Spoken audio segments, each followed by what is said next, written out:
All right, here I'm going to give a little bit of an updated version of our teacher nameplates here at Keefe Tech. There are just some minor little changes that we are going to go with, just with some formatting, some sizing, and just how we're going to do our Bronco with our up. So I'm just going to start here. I'm going to start by creating a sketch, and we are just going to create our 9x4 rectangle. This is just our base. And then we are going to extrude this out 1/4 inch.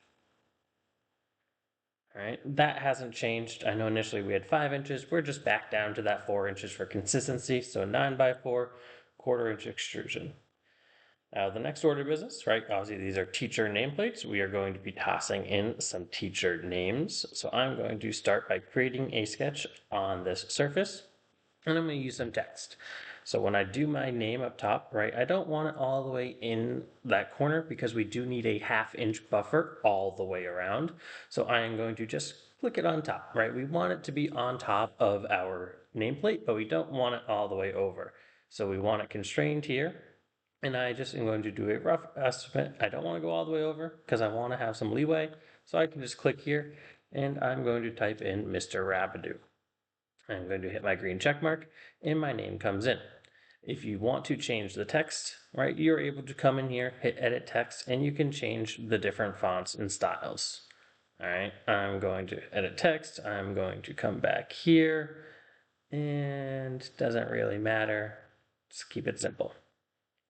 Now, I'm going to then dimension this over here on the sides so that each side has approximately at least a 1/2 inch. I'm going to go 0.6 on both sides so that my name isn't too big. So at times you can notice that, maybe you don't want that. Also, maybe that the text is going off of a little bit. So what you can do is you can come here and this is the constraint that we placed initially. So that means this is touching that top line. So if I don't want this coming off the edge, I can come over here. I can delete that constraint. And notice how it is no longer constrained to the top. So I can drag it down a little bit just to make sure that all of the pieces of my name get in there. It is still constrained in the middle. And if I give it a little bit of a buffer, we can just say 0.15. All right, and then it's going to give it that little buffer so that we can actually fit the entire name. And we can go around if we want to make our name a little bit smaller, we can.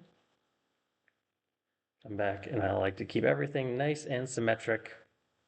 So we have that nice little buffer. All right, so that's just putting the name in there.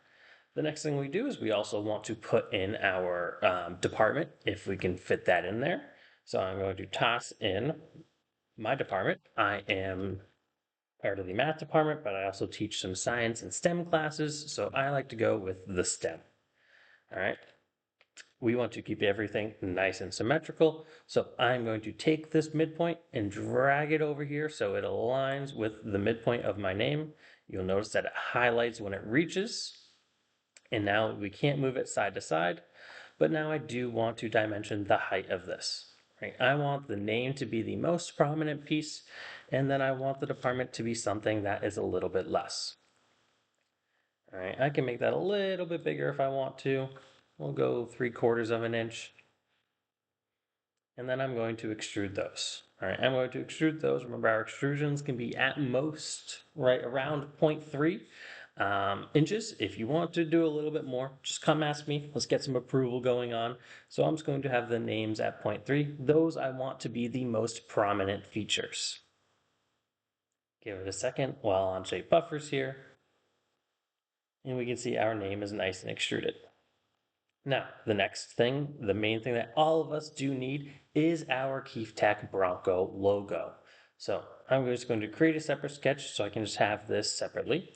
And then this is where I'm going to come and insert a file. Now, we have had all of these in here before. So I have the Bronco logo already uploaded. So we are going to insert it through a DXF. If you go to other documents, engineering 300, DXF file class, I have that KT Bronco logo in here for us. And then if we just hit our green check mark, it is going to come in nice and big. Now we have to make sure we resize this thing. So we select all of it. Then we are going to have to come up here and we are going to have to change our sizes a little bit, right? If we come around here, we can find our transform feature. I'm just going to drag this over here a little bit and we are just going to resize it, right? We need to get it nice and small, pick it up and drag it over here. And we're just going to keep on going until we get it to the size we want, right?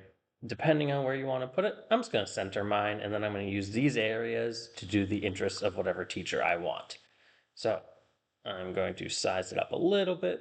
And I'm starting to realize I want the Bronco to be a little bit bigger. So I'm going to tone my name down a little bit and I'm going to make that a little bit smaller. So I'm going to click it there and place my Bronco.